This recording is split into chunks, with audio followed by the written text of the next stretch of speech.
We live in an era of surveillance. But I am not talking about cameras on street corners or the tracking devices in your pocket.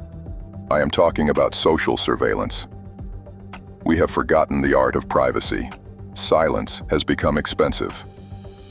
Today, everyone feels entitled to know everything about you.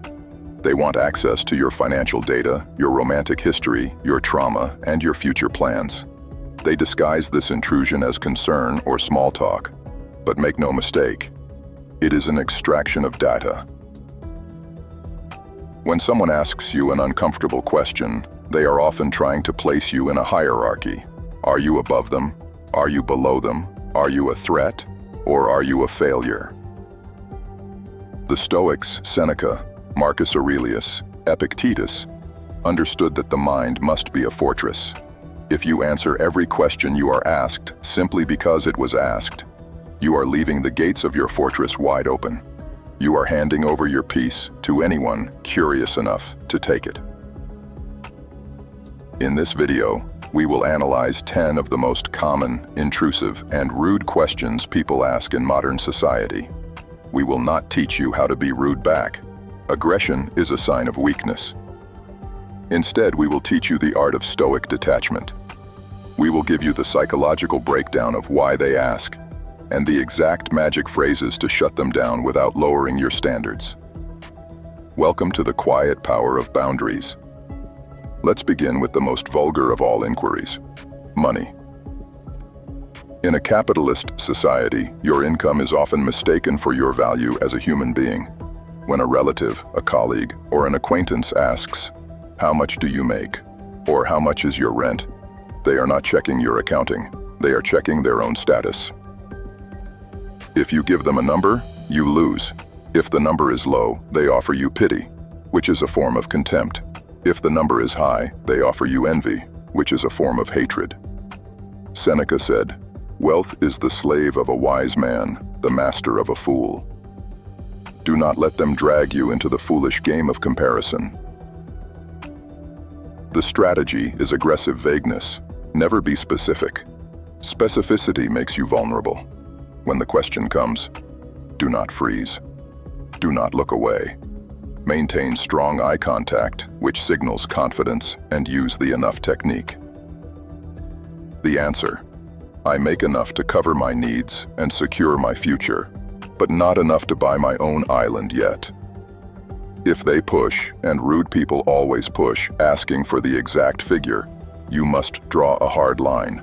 Look them in the eye and say, "I have a strict policy of keeping my finances between me and the IRS. I'm sure you understand." This phrase is professional, cold, and final. It tells them that you run your life like a business, and they do not have security clearance. Next, we face the interrogation of solitude. Why are you still single? Or, when are you getting married? Society fears solitude. To the average person, being alone means being unwanted. They cannot imagine that someone might choose their own company over mediocre companionship. When they ask this, they are projecting their own fear of loneliness onto you. They want you to validate their codependency. The mistake most people make is justification. You start explaining, "I haven't found the right person," or "I'm focusing on my career." Stop. When you explain, you are apologizing for your existence. The Stoic knows that solitude is a luxury. It is the time we use to build the self. The answer: frame your single status as a high-standard choice, not a lack of options. Smile politely, a calm smile that reaches the eyes, wait for a second, and say, "I simply haven't met anyone who improves my solitude yet. I value my peace too much to give it up for anything less than extraordinary." This shifts the frame instantly. You are not leftover. You are exclusive. You are the prize. Perhaps the most invasive question of all: when are you having kids? It is asked at dinner tables, at weddings, at holidays. It completely ignores the reality of biology, infertility, financial stress, or personal trauma. It is a question that demands you open your bedroom doors to the public. They feel entitled to your timeline. They believe your purpose is to replicate their choices. Do not explain your medical history. Do not justify your bank account. Do not talk about the state of the world. You need the contentment shield. You must show them that their pressure has no effect on your happiness. The answer. Look at them with a calm, almost bored expression. That is a private discussion between us. But I can assure you, we are very happy with our family exactly as it is. If they persist with, "But who will take care of you when you're old?" Do not engage in hypothetical debates. Simply say, "That is a very heavy question for a Tuesday afternoon. Let's pass the potatoes." Redirect. Pivot. Do not let them drag you into a justification of your existence. People love to comment on bodies. Have you lost weight? You look tired. Maybe you should eat more. These are microaggressions disguised as observations. If you react with anger, they will accuse you of being sensitive. If you agree with them, you insult yourself. You need the mirror technique. When someone comments on your body, hold a mirror up to their manners. Do not talk about your diet. Talk about their rudeness, but subtly. The answer. Look at them in total silence. Count to 4 in your head. Let them hear the silence. Let them feel the awkwardness of their own words hanging in the air. Then say softly, "Wow. That is a very comfortable thing for you to say out loud." Usually they will start stuttering. They will try to backtrack. You don't need to insult them. Let their own lack of manners do the work for you. Why aren't you drinking? This question is rarely about your health. It is about their comfort. People drink to lower their inhibitions. When you stay sober, you remain sharp. You remain observant. This contrast makes them feel judged, even if you say nothing. They want you to join their vice, so they feel safe. Do not offer weak excuses like "I'm driving" or "I'm on a diet." Excuses are for children. Adults make choices. If you apologize for not drinking, you validate the idea that drinking is the default setting for an adult. The answer. Flip the script. Own your clarity. Simply say, "I'm enjoying the clarity tonight. I prefer to keep my edge sharp." It is hard to argue with someone who values their own mind. You aren't being boring. You are being dangerous. In the current climate, political questions are not invitations for debate. They are litmus tests for loyalty. "Who did you vote for?" is a trap. If you answer, you instantly alienate 50% of the room. You don't win arguments at dinner tables. You only lose allies. The Stoic stays above the fray. Your vote is your leverage, and leverage should never be revealed for free. Do not engage in the tribalism. Maintain an air of mystery. Let them wonder whose side you are on. The answer. If they press you, treat your politics like your bank account. Look them dead in the eye and deliver the ultimate boundary. I keep my politics private, just like my finances and my prayers. It shuts down the conversation by placing it in the sacred realm of privacy.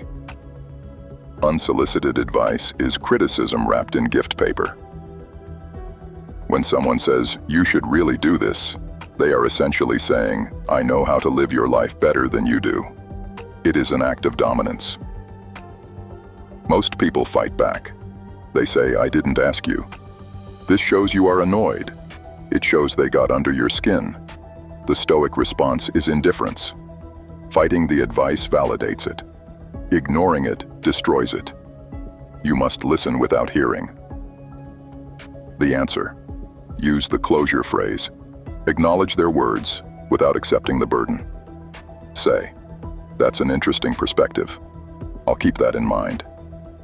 Then, proceed to do exactly what you were going to do anyway. You haven't agreed to anything. You've simply ended the transaction. Why are you so quiet? In a loud, chaotic world, silence makes insecure people nervous. They project their own anxiety onto you. They think you are judging them, or that you are sad. They need noise to feel alive. You do not. Silence is not emptiness. It is observation.